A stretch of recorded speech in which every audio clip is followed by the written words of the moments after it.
Hello, it's Ross here again from Britain's Hidden History. And I'm going to talk about this guy a little bit, Richard the Lionheart. This is a book from my childhood, which I also read to my children now, which gives a sort of the standard version. Beautiful artwork, beautiful pictures. These Ladybird Adventures from History books are absolutely fantastic. But what you don't realise is they're given a very sort of distorted, if you like, version of history. I still think they're worth reading. Read to my children. You need to know our country's mythos, if you like. This is our country's accepted consensus history, even though I spend most of my time then pulling it apart. But anyway, Wilson and Blackett's version or account of Richard I is very different.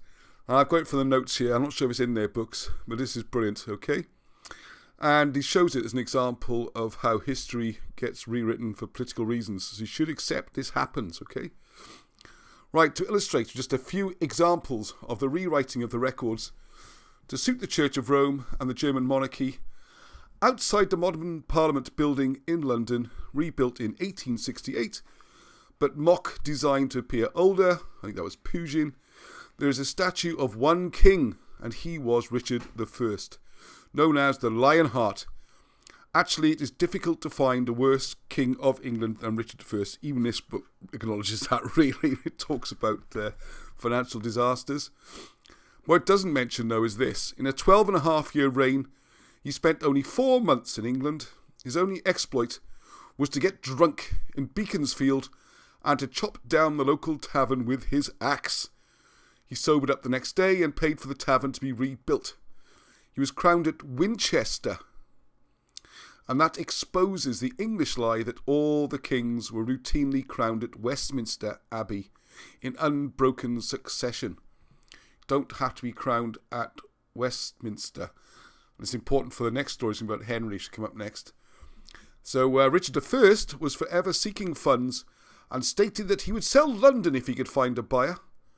He was famous for murdering the entire 3,400 population of a Muslim town while on his crusade.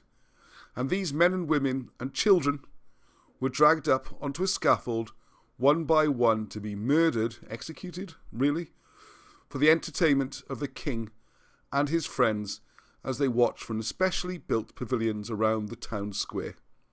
There is no worthwhile legacy from this feckless fool.